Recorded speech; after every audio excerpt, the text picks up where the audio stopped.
very much love to hear today is what your priorities are, where you would like to focus in the coming period, to share a little bit of what we're doing and perhaps find some mutual areas of collaboration.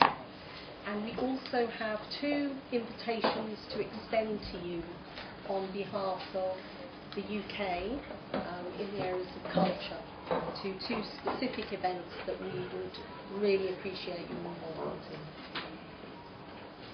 Thank you very much. Thank you. Especially, I know that British Council's main focus is the area of education and culture. And I know that it's true we've had quite a long history of association with Britain, and especially in the area of culture. Now, I think there's no better time than now for you to come and to partner this ministry, especially given the fact that the one major source of revenue, which is oil, is has become a victim of the volatility in the energy market. And this government, even not knowing that the price of crude was going to plummet to the level of about $38, had always during its campaign promised Nigerians that we were going to diversify our economy. Diversification of our economy is not just limited to agriculture or solid mineral or even the real sector. I think one area where with very little capital investment that can be exploited is in the area of culture, because this abounds everywhere. But I think our biggest challenge so far has been how do we harness this abundant cultural heritage and create an economy out of it. We can start, for instance, with the creative industries. There's virtually no state in Nigeria today that cannot boast of 2, 3, or 5, cultural industries, either pottery or painting or textile making or leather work. Now, but we've failed over time, either because there isn't sufficient capacity building or there's inadequate, knowledge or acumen to translate this into a thriving economy. There are many small states, many small cities all over the world that thrive basically on culture, on cultural industries.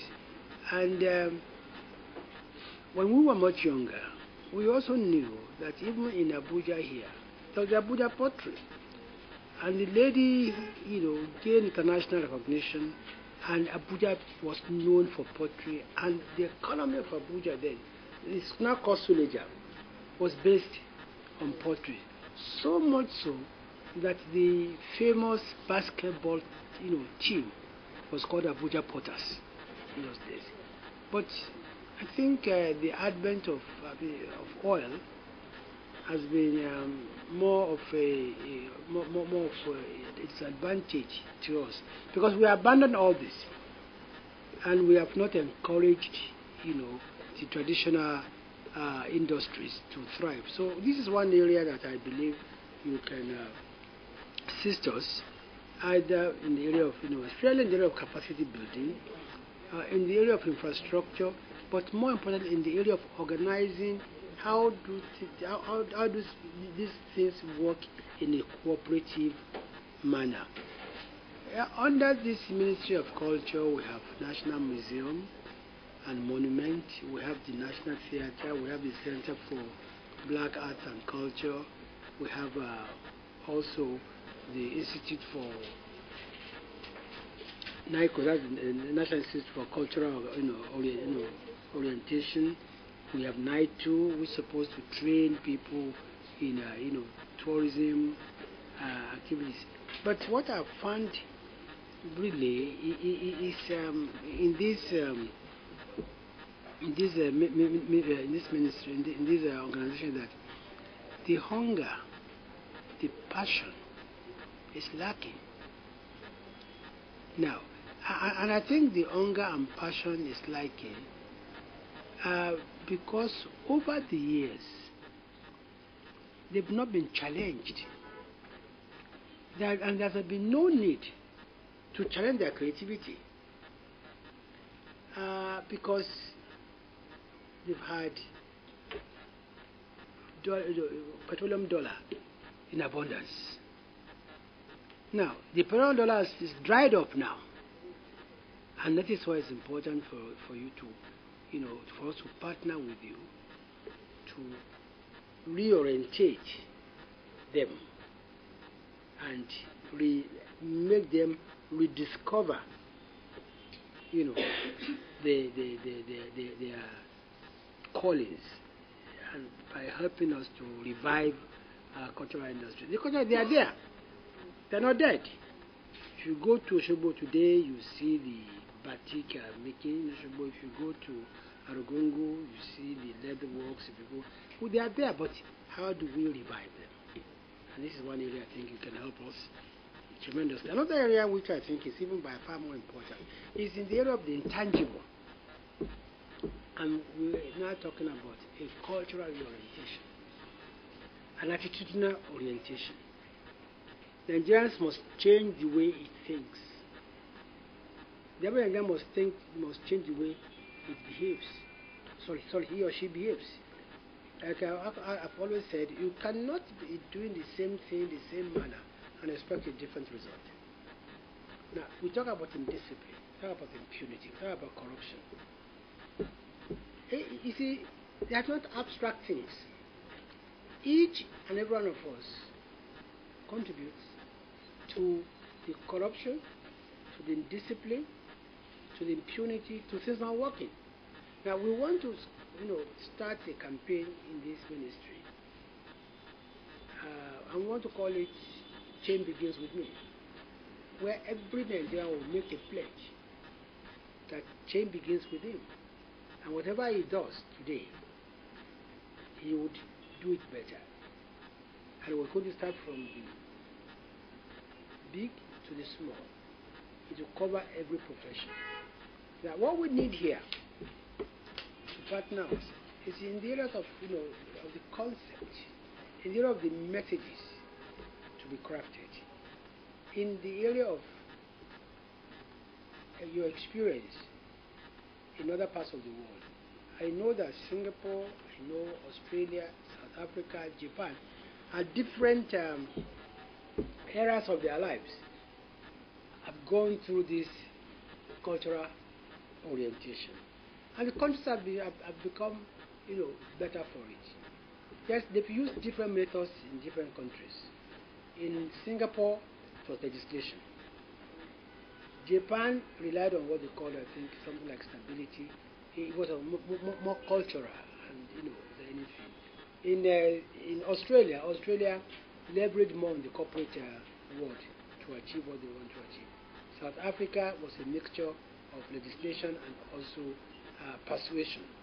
Now, Nigeria is lucky in the sense that not only does our constitution make provisions for what we call the objective fundamental policy, what is proper to be done and what should not be done. Even though people argue it's not justiciable, but then we have an entire, parastatal national orientation agency, which by law is actually charged with changing the ways, Nigerians behave, the way we think, and it also charges that organization with, mobilizing Nigerians to do things, in a proper way. So these are areas that we would need your partnership, your advice, your counsel, and your experience. So like I said, you have come at an extremely, good time. Again, there's the area of films. Because when you talk about the creative industry in Nigeria today, we're talking about entertainment, we're talking about music, we're talking about film, which are all cultural products. I just came back from Lagos this morning, and yesterday was the premiere of a fantastic film, the 50. Even though I saw it more of intimidation of men by women. But then it was a beautiful film, and I was so impressed that it was almost 80% an all-female cast. Fantastic film, and when I was asked, my impression was that I wish I'd gone there with my wife. My wife will note that I'm actually a very regular person, and that kind of. But you can imagine what we suffer in Nigeria in the cultural industry. We don't have enough cinema houses, and this is a major problem for the entrepreneurs in the film industry. Then we have been unable to tame the monster of piracy. Intellectual property today is not adequately protected. These are areas we believe you can come and assist us. With the movement to digital television, we have what we call DSO, which is a digital switchover. You've done it in the UK. You've learned from your mistakes, and you can pass the finished product to us. So I believe that there are areas we can, cooperate, and we can work together, and you will be able to see visible and measurable change, especially in the area of cottage industries, cottage cultural industries. You see, in most of our, creative industries, 80% of them employ women. Either it's pot making, knitting, weaving, or clothes dyeing, and we can empower our women. They will now depend less on their men, and the incident of violence against women would go down tremendously. The scientists have proven that there are only two major causes of disagreement between men and women: economic, and whether you are faithful or not, but mostly economic. But men don't want to admit that it's the economic thing. If a man is going to work here and the wife is asking for upkeep allowance, and the man cannot provide, it's a kind of endangered relationship, and after some time the woman will lose her patience and the man will lose his patience. But when the woman is empowered, she will be more amenable to understand when the man cannot provide. And empowering women goes beyond economic power. It also gives them self fulfillment, and it gives them a lot of self-confidence. So, and the one area we can really empower women tremendously is the cottage industries. You can imagine what happens during the Osun Festival. If we can have one festival a day in Nigeria, you can tell people we are going to be able to bring to work. So once again, I thank you very much for your visit, and I hope you are going to see the continuation of the very laudable relationship between Nigeria and the UK, especially in the area of culture. Thank you very much. Thank you, Honourable Minister. Like oil. People may not realise this, but this has been an issue in the UK till very recently, particularly in the north of our country, where many cities have been dependent on industry, and the industries have now gone, and we have empty factories. There's nothing there. And there has been a lot of work in recent years to revitalise communities, to convert buildings that have just fallen by the wayside. Year after next, the city of Hull will be a city of culture, and that's a really good example of a city that has gone from really very low points. So I think that there's much we could discuss that is very shared in terms of those problems. I think your reflections on the creative industries and how important they are, we have also finally recognised in the UK the billions and billions that this brings into our economy. The creativity, the opportunities, as you say, for individuals to build their own businesses, but also to create that broader connection of culture across the people, which is really shared. People will, some of you may know, but the new Star Wars movie is coming out this week. The new Star Wars. Okay. So that's a movie which many people don't realise, much of which has been made in the UK.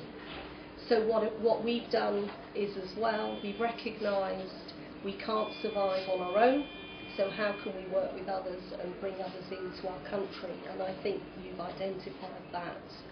You've talked very much around the different types of industry, all the amazing skills, traditional cultures, craftsmanship that exist, and I think, rather like us, recognise if we don't preserve them now, they will be gone. They'll be replaced by very cheap imitations, and actually, more than that, worse than that, the skills that create them will be gone. And I think we are also in that position, in that there are many skills we recognise that perhaps one or two very old people know how to do, and we have to transfer those skills. So most definitely that is an area. I was very pleased to hear about your ideas around women's empowerment and how very important it is to enable women to earn their own way, and the fact that that helps build a partnership in their marriage rather than just a dependency relationship. And all the options they've got around flexibility, because they can create where they are in their lives, that's something we're very committed to. As you will know, the UK government is extremely committed to supporting women and girls globally and empowering them. So I think these are all areas. You talked about your institutions, your cultural institutions. My original training was as an archaeologist, so culture, museums are very close to my heart. So you're absolutely right. We've also gone through a crisis of management, of structure for our cultural institutions.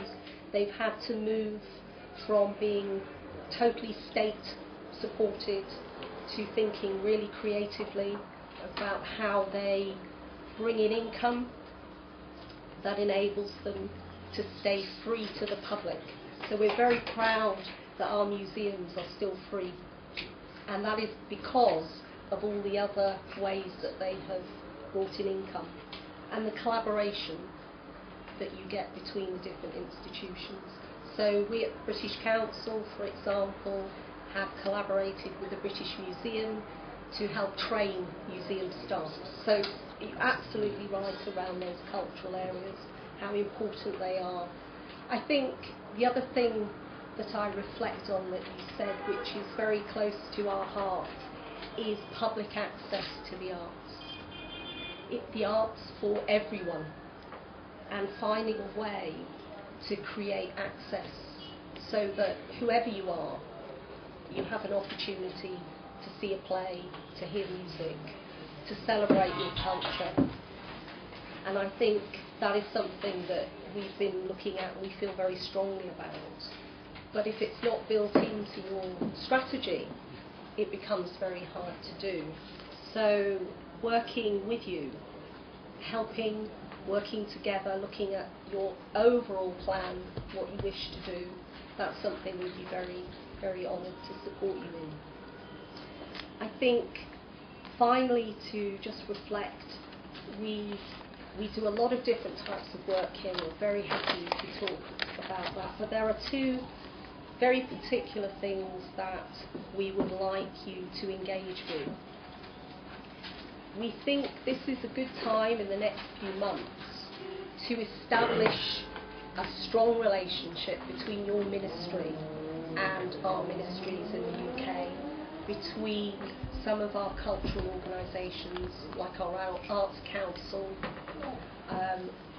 And when we talk, we're not as big as Nigeria in the UK, but we also have a number of countries.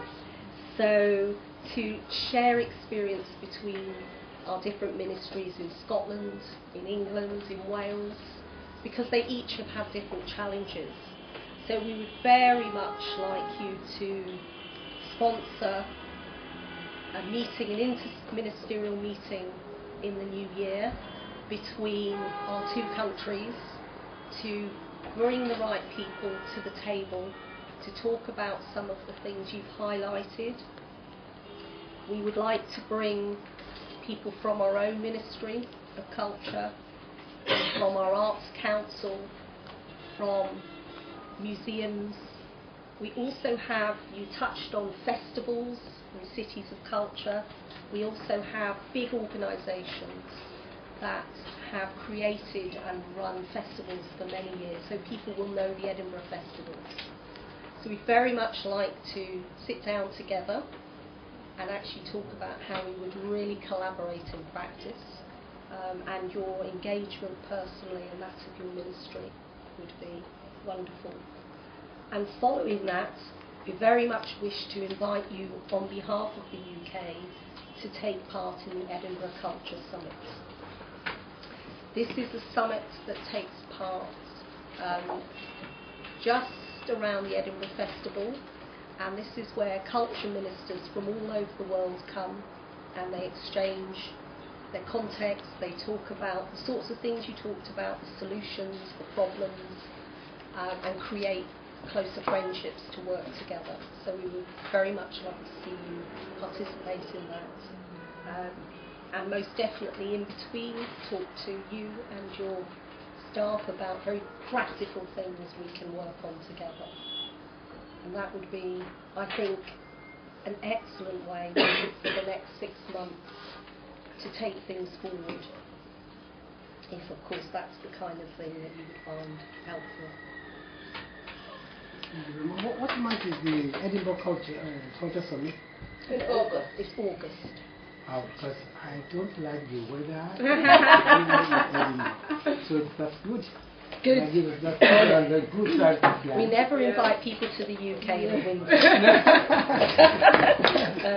But it would be. Thank you, Ms. Price, for your comments. And Thank you.